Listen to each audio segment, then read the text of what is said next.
Nessa aula, falaremos sobre as formas de adaptação, as alterações morfológicas e funcionais que a gente observa na adaptação celular e aí a causa das doenças. Bora, bora, bora! Anima, galera! Vamos lá! Antes de tudo, é importante lembrar que quando falo de causas, eu estou falando de etiologia. Quando falo de mecanismos patogenéticos, estou falando de patogênese. Quando falo de transtornos funcionais, estou falando da fisiopatologia. Quando falo de alterações morfológicas, estou falando da anatomia patológica. Tudo isso leva a gente ao estudo das lesões comuns às diferentes doenças. Bora? A adaptação, propriedade de todo ser vivo, capacidade de ser sensível ao ambiente e produzir respostas capazes de adaptar-se à nova condição. A gente tenta aí, né, se adaptar do jeito que é possível. Ainda mais em tempos de pandemia que estamos vendo aí, estamos totalmente ou num processo de adaptação, não é? Então, voltando aí para a nossa célula, a adaptação celular, a gente vai observar que são respostas estruturais e funcionais reversíveis às alterações fisiológicas ou a estímulos patológicos, durante os quais um novo estado de equilíbrio alterado vai ser alcançado, permitindo a sobrevivência e a atividade funcional da célula normal, tá? Então, essa célula vai sobreviver e vai manter a sua atividade funcional preservada. No entanto, a gente vai observar aí alterações morfológicas. Tipo de adaptação celular. O que a gente vai observar? Em relação ao crescimento, o volume celular pode aumentar ou diminuir, hipotrofia ou hipertrofia, tanto fisiológica quanto patológica. O número de células pode aumentar ou diminuir, hipoplasia e hiperplasia. Também pode ser um processo fisiológico ou um processo patológico. Quando acontece a diferenciação dessas células, ela muda o formato, a gente chama isso de metaplasia. E quando envolve os dois processos, tanto o crescimento quanto diferenciação, a gente chama isso de displasia. Ok, beleza. Acho que eu estou entendendo. Mas quais são os fatores responsáveis por direcionar uma célula para adaptação ou lesão? E aí? Quais seriam, gente? Vamos lá? Opa, então como é que acontece esse processo de adaptação celular? Hum, uma célula normal em homeostasia e equilíbrio, tá ok? Ou sofre processos de estresse ou estímulos nocivos. Isso tudo pode levar a um processo de adaptação, que é o que a gente está estudando hoje, tá? Esses processos de adaptação vão estar relacionados aí ao suprimento de nutrientes e oxigenação de forma adequada a essa célula. A inervação, as respostas nervosas também devem estar adequadas e o DNA deve estar íntegro, ok? Qualquer alteração nessas vias metabólicas, a célula pode ser induzida a um processo de lesão celular, que a gente vai estudar na próxima aula, tá? Então, depois de lesão celular, que pode ser tanto reversível quanto irreversível, as reversíveis são passíveis de tratamento e aí essa célula volta ao normal. E no caso das irreversíveis, essa célula vai ser induzida a um processo de necrose ou apoptose. Estudaremos isso adiante, ok? Começando pelas alterações do volume celular, a hipotrofia. Na hipotrofia, observamos uma redução quantitativa dos componentes estruturais e das funções dessa célula, diminuindo o volume e também o volume do órgão, tá? Então, a célula apresenta volume menor, hipo, pouco. Então, imagina aqui esse tecido muscular, como se fosse um músculo, células normais, e aí esse músculo ficou fraquinho, ficou hipotrófico ou atrófico, tá? Alguns livros trazem pra gente o termo atrofia.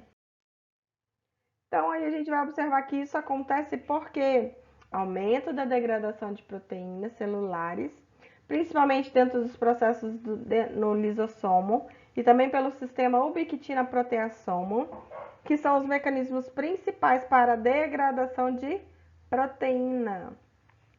A hipotrofia fisiológica, ela ocorre naturalmente quando a gente fica mais velho, na senilidade, quando todos os órgãos e sistemas desse organismo diminuem, reduzem as suas atividades metabólicas. E isso é um processo natural, ok? Então, a redução desse tamanho por diminuição do tamanho das células vai diminuir também o tamanho do órgão. Tá? Aqui na senilidade, ó, a redução dos órgãos. Visualizamos aqui um útero em tamanho bem reduzido, hipotrófico ou atrófico. E aqui também um coração de uma pessoa bem idosa, bem pequenininho, tá? Mesma coisa aqui nesse cérebro, ó, o cérebro de uma pessoa adulta e uma pessoa bem mais idosa. Visualizem aqui os espaços nos sulcos e a formação dos giros, como eles estão bem diminuídos, tá ok? Ainda falando da hipotrofia fisiológica, nós observamos aqui, ó, no útero após o parto. Então, um dia depois do parto, o tamanho do útero, e aí ele vai se reduzindo de tamanho até voltar ao tamanho original que apresentava, tá? Então, essa é uma hipotrofia do tipo fisiológica, processo normal pós-parto. Ainda na hipotrofia, quando a gente fala das patológicas, ela pode ser local ou então generalizada. Pode acontecer por inanição, né? Desnutrição, então a musculatura vai se diminuir. Por desuso, no caso de uso de gesso, tá? Ou imobilização de alguma parte corporal. Por redução hormonal, no caso das mamas, né? E outros órgãos reprodutivos. Ou por falta de inervação, que é o caso aqui da poliomielite, tá ok? Então aqui a gente observa uma lâmina com corte de um músculo acometido pela poliomielite. A fibra normal é essa redonda, grandona, rósea, que a gente observa aqui, tá? E aí as fibras hipotrofiadas, a gente visualiza, ó, todas bem pequenininhas, tá ok?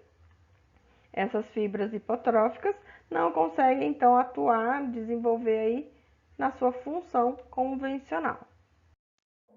Nesse caso aqui, a gente ainda observa as hipotrofias do tipo patológica, como o caso de compressões, tá? Em tumores ou cistos. Aqui a gente tem uma tireoide de tamanho normal, ok? E aí aconteceu um cisto na adenohipófise que atrofiou a tireoide. Olha o tamanhozinho que ela ficou aqui, tá? Ficou hipertrófica, aliás, hipotrófica, atrofiada. Obstruções vasculares do tipo isquemia. Então, aqui ó, temos a aorta, nosso grande vaso que leva sangue arterial para a parte inferior do nosso corpo. Então, um processo de aterosclerose aqui, ó, fechou toda a passagem de sangue. E aí, essa passagem impediu a irrigação sanguínea do rim. Vejam que ele ficou bem menorzinho em relação ao outro, tá ok? E aí também as inflamações do tipo crônica, né? Aqui a gente tem as vilosidades normais do estômago. E aí durante um processo de gastrite crônica, visualize, ó, que a vilosidade foi totalmente alterada.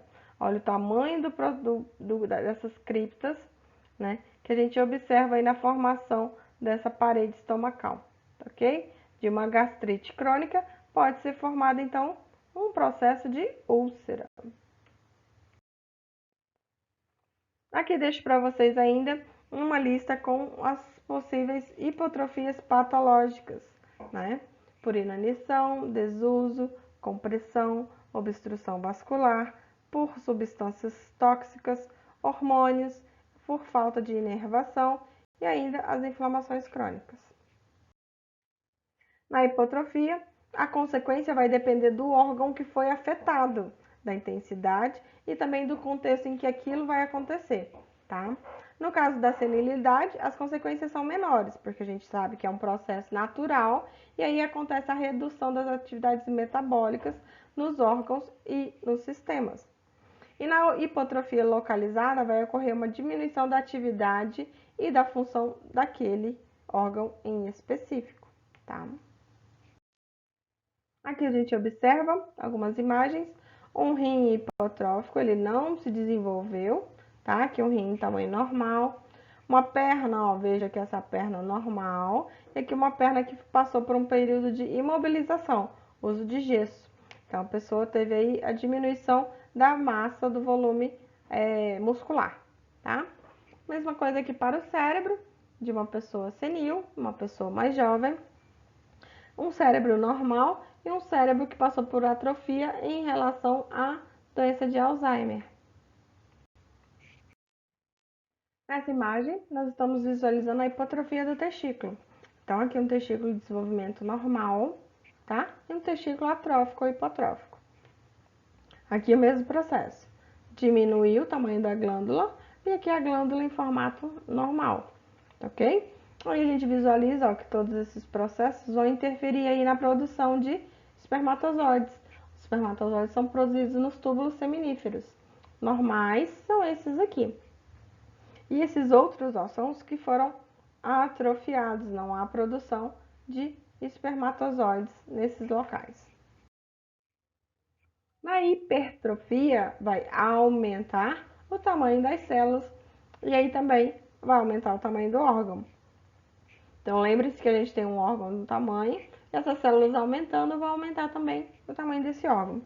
Isso ocorre geralmente por resposta a uma sobrecarga de trabalho. Pode ser tanto fisiológica quanto patológica. Nos casos fisiológicos, é um fenômeno programado. Já no patológico, é um fenômeno não programado. E aí, isso ocorre em consequência a estímulos variados, tá? A gente ainda pode perceber que condições podem levar à hipertrofia, como a preservação da integridade da célula, né? A morfologia dela vai estar preservada, apenas seu tamanho vai estar aumentado. Acontece a preservação também da inervação, todos os comandos nervosos continuam acontecendo e a irrigação sanguínea deve ser adequada ao volume que aumentou também. Nos processos fisiológicos de hipertrofia, um dos mais comuns acontece durante o aumento do útero, né? E isso vai acontecer devido aos hormônios, principalmente aos estrógenos. Então, aqui a gente observa as fibras musculares lisas do útero em forma de fuso, tá vendo que elas são mais alongadinhas? E aí, quando esse útero aumenta de tamanho, olha, um útero não gravídico e o útero gravídico, o tamanho que aumentou isso, tá? As células vão ficar mais roliças, mais cilíndricas, bem aumentadas, tá ok? Ainda como processo patológico na hipertrofia, a gente vai observar a hipertrofia do miocárdio, que é o músculo do coração.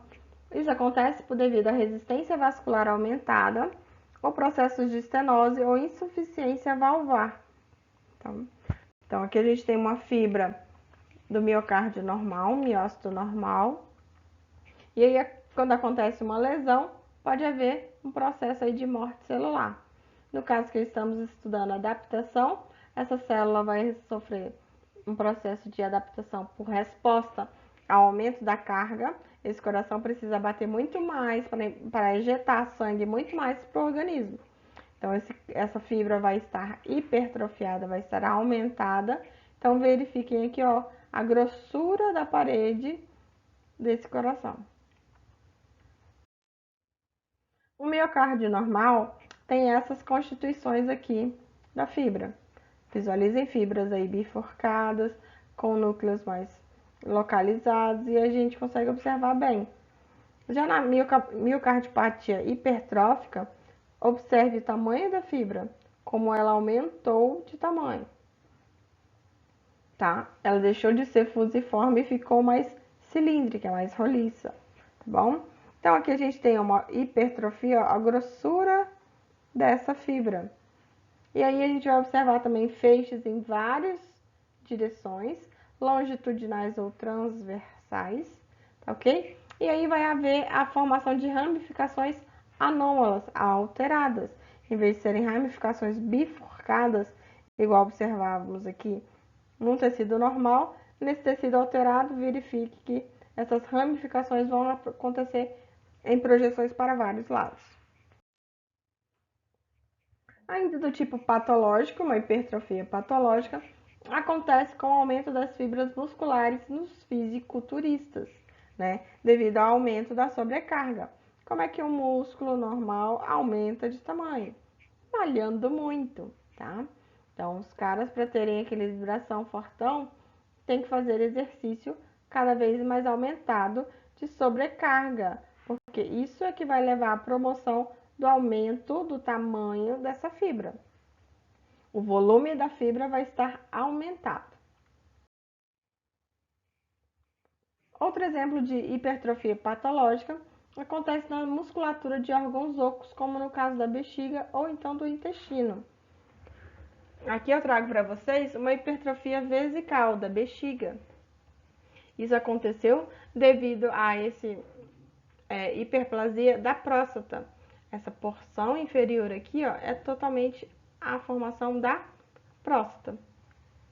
Essa próstata impediu a passagem normal de urina dentro do trajeto da uretra. O que ocasionou?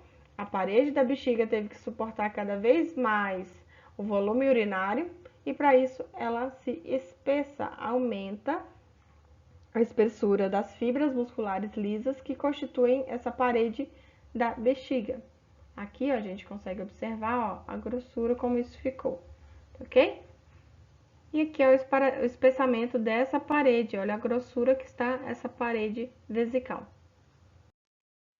Outro tipo aí de hipertrofia patológica acontece na hipertrofia neuronal, observada em processos obstrutivos, acompanhada pela hipertrofia intestinal, a parede do intestino vai se espessar, e acontece também por desnervação, como no caso da doença de Hirschsprung, em que ocorre a ausência de células ganglionares na formação dos plexos mioentéricos e submucoso na parede intestinal, devido a uma alteração do desenvolvimento do sistema nervoso entérico. Sempre que a gente fala entérico, estamos relacionados ao intestino. Então, aqui o intestino normal, tá? Principalmente a porção aí do cólon descendente, o sigmoide e o reto.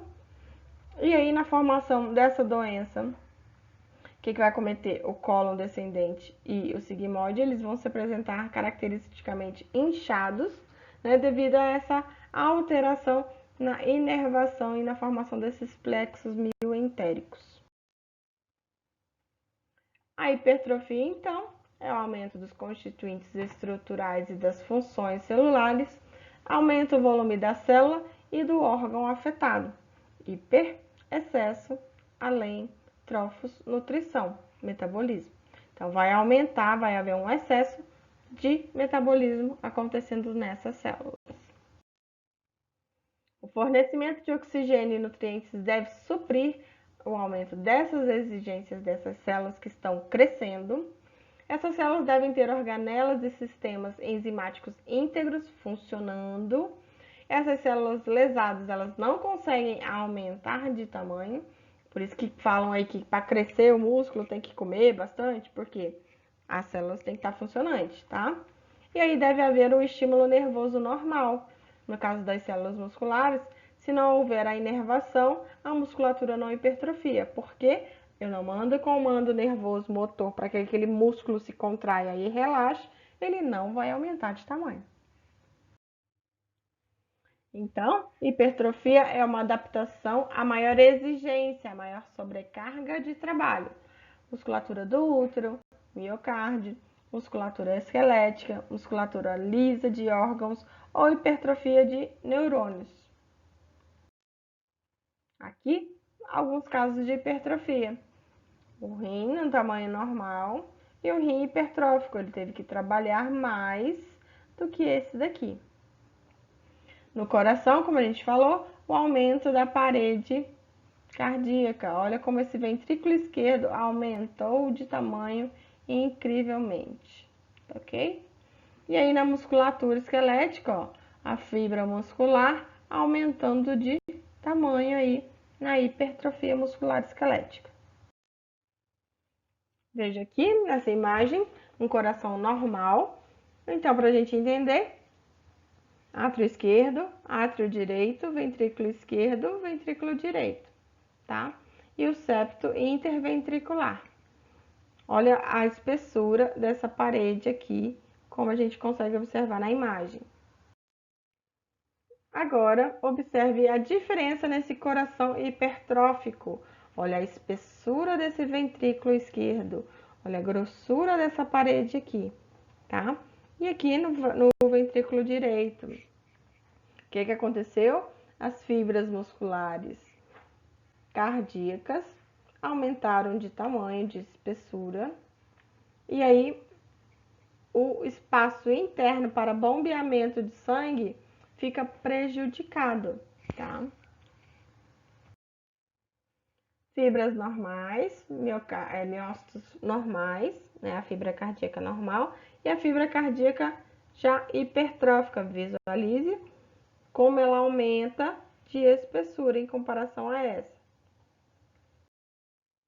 Observe aqui, olha a espessura que ficou essas fibras, tá bom? Agora vamos falar em relação ao número de células. A hipoplasia.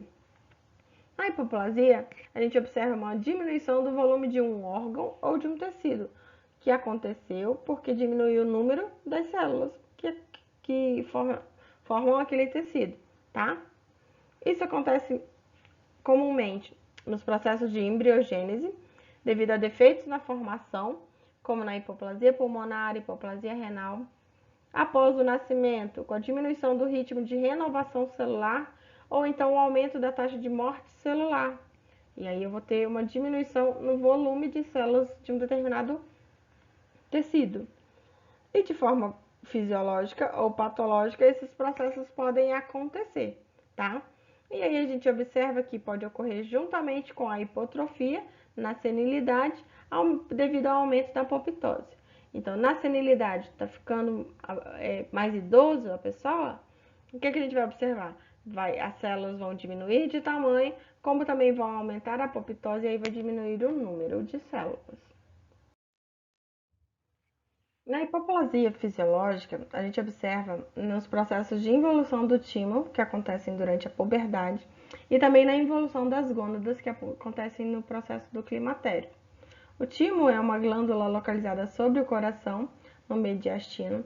Ele atua principalmente durante a nossa infância até o momento da nossa puberdade. Atua na maturação dos linfócitos T, tá? Então, aí, depois que a gente passa pelo processo de puberdade, acontece a atrofia do tecido linfóide do timo.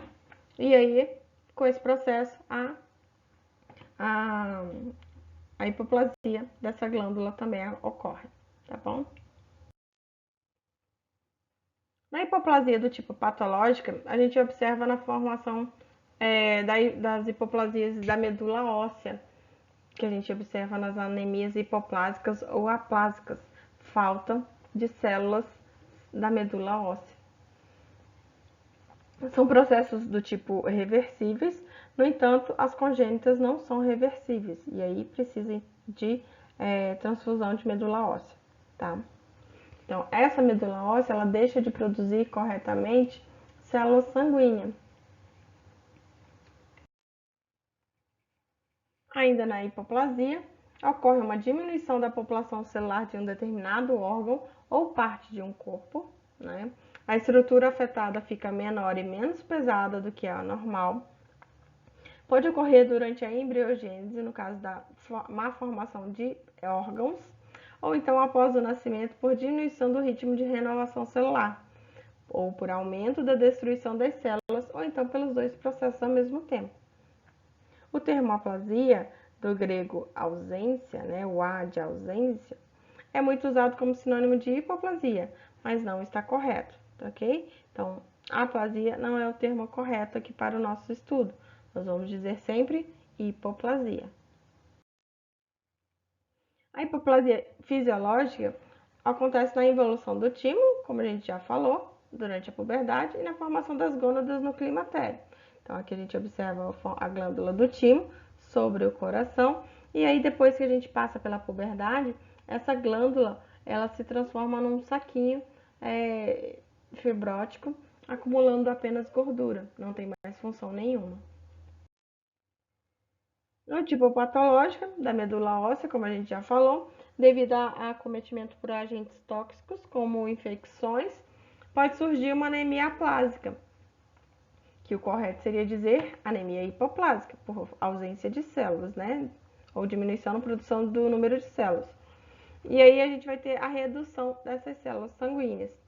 Em órgãos linfóides durante o processo de AIDS, ou também em consequência a destruição de linfócitos por uso prolongado de corticoides. Podem ser reversíveis esses processos, exceto aqueles que são associados a alterações congênitas. E aí as consequências da hipoplasia vão depender sempre da localização e da intensidade que acontece. Então a hipotrofia é uma redução volumétrica e a hipoplasia é uma redução numérica de células. Então vejam que são termos diferentes, tá ok? Não confundam. Hipoplasia do esmalte. A camada de esmalte não se depositou corretamente na formação do dente. Verifique aqui ó, que esse amarelado é a camada de dentina e o mais esbranquiçadinho aqui é a camada de esmalte. Hipoplasia da camada de esmalte. Hipoplasia da formação renal, tá? Então temos um rim aqui formado normalmente, tamanho normal, e aqui um rim não formado, ou mal formado. Chamamos de hipoplasia. Desenvolvimento das mamas durante a puberdade, a gente chama de hipoplasia mamária, nesse caso bilateral, que acometeu as duas mamas. Veja que o tecido mamário, as glândulas mamárias, elas não aumentaram de volume. E ainda, anemia plásica ou hipoplásica, que seria o correto, que a medula óssea deixa de produzir os componentes celulares do sangue. Na hiperplasia vai acontecer totalmente o contrário, aumento do número de células de um órgão ou parte dele, por aumento também da proliferação ou por diminuição da apoptose, tá? Então a camada normal e a camada aumentada. Isso acontece somente em órgãos que têm capacidade replicativa. Por exemplo, neurônios não se replicam, não são renovados, tá? Então não vai acontecer no tecido cerebral. Mas há outras células que se replicam constantemente, como o caso da pele, aí a gente pode observar esse fato. Ocorre por sobrecarga de trabalho e às vezes concomitantemente juntamente com a hipertrofia. Acontece na hipertrofia aumentar o volume da célula e na hiperplasia aumentar a quantidade de camadas de célula. Então essas células conservam sempre esse controle da divisão celular. Todo o processo é totalmente controlado e acontece de forma normal. No entanto, quando isso acontece de forma não uniforme, essa proliferação das camadas celulares, acontece a formação de nódulos, né? E também é um processo reversível. A hiperplasia fisiológica acontece no aumento da massa celular. Então, a gente observa na formação do endométrio durante o ciclo menstrual.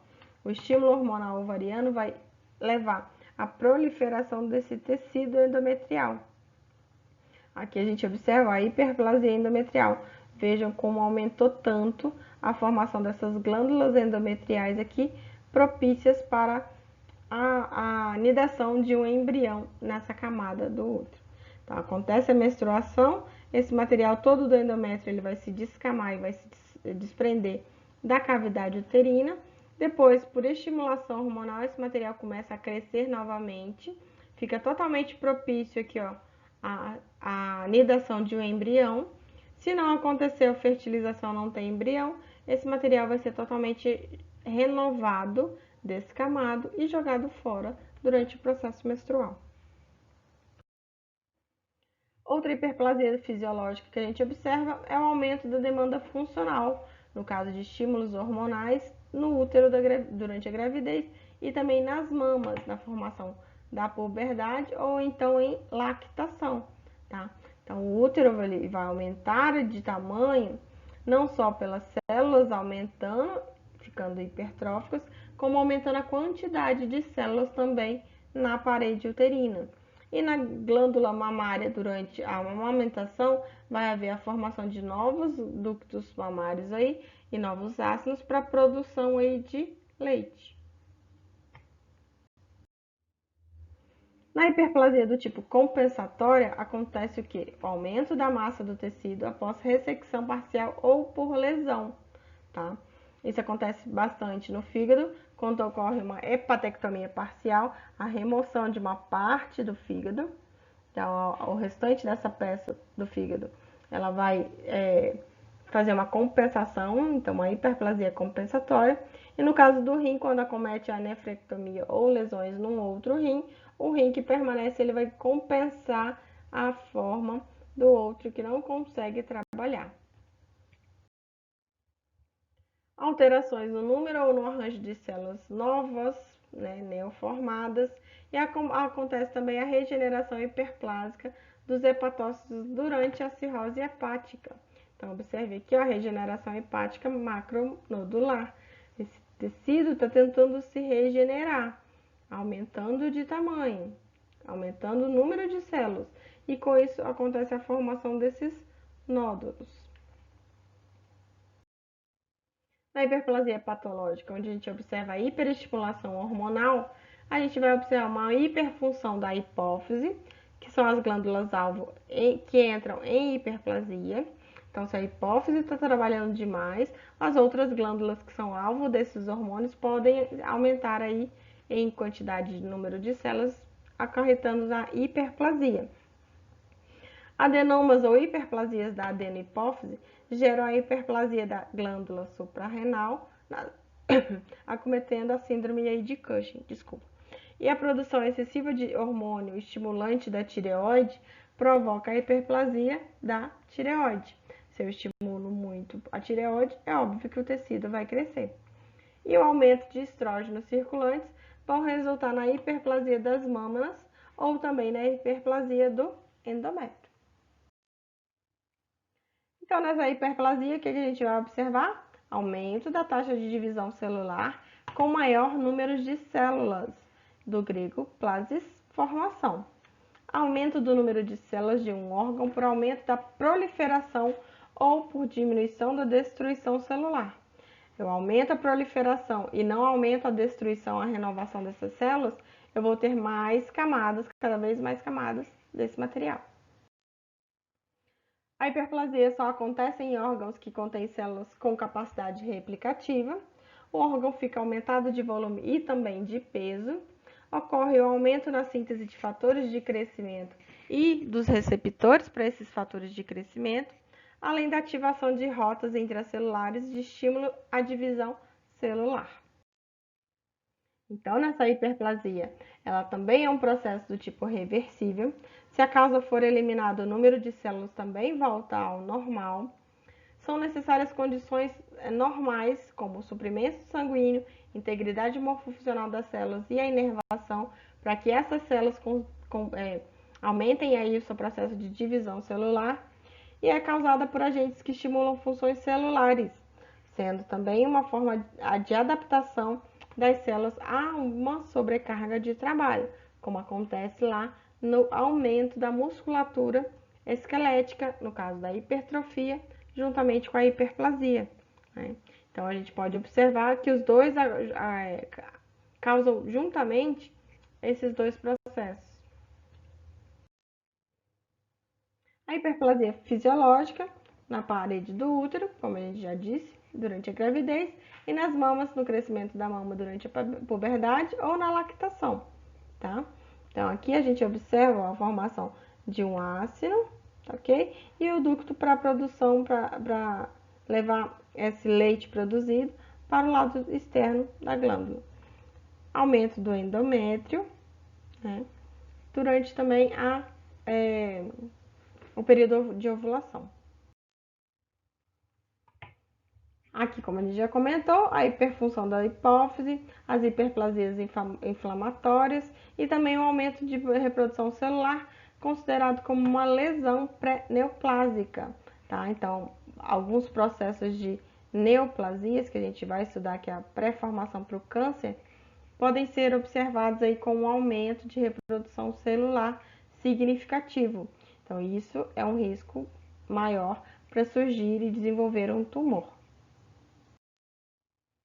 Aqui a gente observa a hiperplasia de um útero. Verifique que o endométrio, o tanto que esse endométrio cresceu, tá? Todas essas enrugações aqui que a gente observa na imagem são a parte do endométrio hiperplásico. Aqui, a tireoide do tamanho normal, tá? Então, tamanho normal. A glândula, ó, as células produzindo o coloide, que é essa parte rósea. Então, aqui são os ácidos na produção do coloide. Na hiperplasia da tireoide, como acontece na formação da doença de Graves ou hipertireoidismo, o que a gente vai observar? Tá vendo que vai aumentar muito mais a formação de material externo aqui, a produção de coloide. Então, ele vai ter a nodulação dessa glândula, a formação que a gente observa aqui como os nódulos, tá? Não vai ser aquela glândula mais de aspecto tão lisinho. E aí a formação do bósteo. Vamos agora para as alterações na diferenciação celular relacionadas à metaplasia, quando as células de um tecido modificam a sua diferenciação normal. Elas mudam de formato, alteram um tipo de tecido adulto em outro da mesma linhagem celular. Linhagem celular são aqueles que a gente já estudou: ectoderma, endoderma, mesoderma. Cada uma desses 3 folhetos germinativos vão dar origem a uma linhagem celular que constituem os tecidos do nosso corpo. Então, um tipo de epitélio transforma-se em outro tipo de tecido epitelial, tá ok? Sempre nessa sequência. E aí resulta da inativação de alguns genes, cuja expressão vai definir a diferenciação de tecidos que sofrem metaplasia. E outros genes perdem a sua repressão, eles deixam de ser desligados. E aí condicionam ao tipo, a formação desse novo tipo de diferenciação. Então, antes eram umas células alongadas, cilíndricas e ainda apresentavam a formação de cílios ou flagelos. Elas passam por um processo de diferenciação e começam a se produzir aí, ó, células cuboides, perdem a produção aí da especialização da membrana celular, que é o flagelo ou o cílio, ok? Então, o que a gente observa na metaplasia? Mudança de um tipo de tecido adulto e maduro em outro da mesma linhagem, sempre no processo adaptativo que surge em resposta a agressões, tá? Agressões do tipo mecânicas repetidas, como em próteses dentárias mal ajustadas. Já perceberam que pessoas mais idosas, quando usam dentadura, geralmente elas falam que às vezes machuca, né? Por quê? Porque aquela prótese dentária ela está mal ajustada à boca da pessoa e aí essa agressão mecânica vai levar à produção de um tecido metaplásico.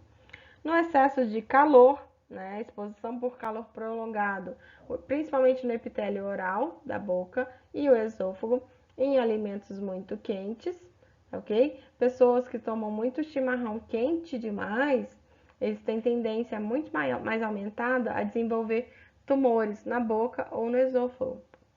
Irritações químicas, como o uso de tabagismo, inflamações crônicas, como no caso da mucosa gástrica ou da mucosa brônquica. Tudo isso vai desencadear, então, processos de metaplasia. Os tipos mais frequentes: a transformação de um epitélio estratificado pavimentoso não queratinizado em um epitélio que apresenta queratina. Por quê? Para tentar diminuir o atrito sobre aquele material, produzir uma camada de proteção. Então, no caso do epitélio da boca ou do esôfago, isso vai acontecer por irritação prolongada, alimentos muito quentes. Então, aquele epitélio que antes não tinha queratina, ele vai começar a apresentar uma camada de queratina. Epitélios que são pseudoestratificados e ciliados são transformados em epitélios estratificados pavimentosos, com queratina ou não. Isso acontece em processos de metaplasia escamosa brônquica, né? Devido a uma resposta de proteção à agressão persistente do tabaco. O que a gente observa? Que o brônquio de pessoas que fumam, ele deixa de ter os cílios num epitélio pseudoestratificado e transforma esse epitélio em pavimentoso. E no epitélio mucoceroso, no mucosecretor, é epitélio estratificado pavimentoso. Isso acontece muito no canal endocervical, que se transforma nesse epitélio escamoso do tipo ectocervical, que é o que a gente vai observar. Na formação do colo uterino, nós temos a endocervice e a ectocervice.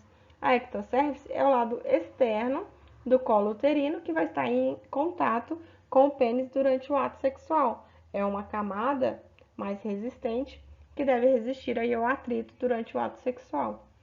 E aí pode acontecer essa metaplasia de troca de um epitélio mucosecretor por um epitélio estratificado pavimentoso. Ainda pode acontecer a troca de epitélio glandular seroso por um epitélio mucíparo, no caso das metaplasias intestinais ou da mucosa gástrica. Troca de tecido conjuntivo em tecido cartilaginoso ou até mesmo a formação de ossos. Um tecido cartilaginoso ele pode se transformar em um tecido ósseo. E aí a gente observa que a metaplasia é também um processo de adaptação, que vai surgir sempre em resposta à agressão, tá ok? E aí esse tecido metaplásico ele vai ser mais resistente àquela agressão. E é um processo reversível, tá? Eu gosto de dar o exemplo com o calo no dedinho do pé. Você usa aquele sapato que te aperta sempre no mesmo lugar, vai gerar o calo naquele lugar. Se você deixa de usar aquele sapato que te apertava no dedinho do pé, você não vai ter mais a formação de um calo nesse local. Transformação do epitélio pavimentoso não queratinizado em epitélio queratinizado. A gente observa no epitélio da boca ou do esôfago. Aqui a gente tem a leucoplasia, tá? Que é o termo clínico utilizado para indicar essas lesões esbranquiçadas na parede da boca ou do esôfago. Então, aqui a gente observa, ó, não tenho queratina, começa a desenvolver uma camada de queratina para proteger o tecido de atritos nessas regiões. Transformação de epitélio pseudoestratificado ciliado em epitélio estratificado queratinizado ou não. No caso de tabagismo, a metaplasia brônquica. Antes tinha o epitélio colunar com cílios para empurrar todo o muco produzido dentro da cavidade respiratória. E aí sofreu uma metaplasia, trocou-se esse epitélio ciliado por um epitélio escamoso. Verifique aqui a transformação das células pseudoestratificadas colunares ciliadas para um epitélio escamoso, tá? E ainda pode haver a produção de queratina em determinados locais, também para a proteção dessa estrutura. Transformação do epitélio escamoso estratificado normal do esôfago por um epitélio colunar. A gente observa muito isso no refluxo, quando acontece refluxo gastroesofágico. Aquele refluxo que é totalmente ácido corrói a parede do esôfago. Então a pessoa começa a produzir epitélios colunares que vão suportar essa acidez. E aí a gente consegue observar, ó, só de bater a luz já vê a diferenciação na coloração desse epitélio. Olha a diferença aqui do escamoso estratificado pelo colunar, ok? Então, a diferença. Aqui, ó, a gente vai observar o escamoso, que seria o normal do epitélio do esôfago, pelo colunar. Transformação do epitélio de revestimento da endocérvice cilíndrico mucoso para escamoso estratificado não queratinizado. Cérvice é o colo uterino, ok? O lado de dentro do canalzinho do colo uterino a gente chama de endocérvice. O lado de fora do colo uterino a gente chama de ectocérvice. Então, o tecido da ectocérvice que entra em contato com o pênis durante o ato sexual tem que resistir ao atrito nessa região. E o canalzinho da endocérvice, por onde vai passar apenas o fluxo menstrual ou então os espermatozoides, não precisa resistir a esse atrito. Por isso que as camadas celulares são diferentes. Na parte da ectocérvice, aqui a gente vai observar o quê? Essa troca para tecido escamoso estratificado não queratinizado, tá? Então, a gente observa aqui, ó, o epitélio crescendo, ó, como já ficou diferenciado, ok?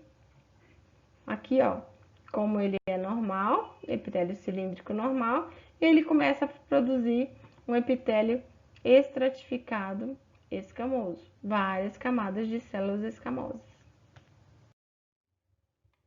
Agora vamos finalizando a displasia.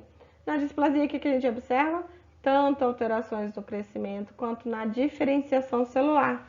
Acontecem os dois processos ao mesmo tempo. Então, é uma condição adquirida caracterizada por alterações da proliferação e da diferenciação celular, acompanhadas da redução ou perda da diferenciação de células afetadas. Pode estar associada à metaplasia ou se originar a partir dela. Então, a metaplasia pode ser um processo inicial para depois acontecer a displasia, tá ok? As mais importantes são as displasias da mucosa, como no colo uterino, nos brônquios e também na mucosa gástrica, porque muitas das vezes elas precedem a formação do câncer que forma nesses locais. É também um processo reversível, podendo estacionar, parar de progredir ou regredir, ok? Aqui a gente tem um tecido normal.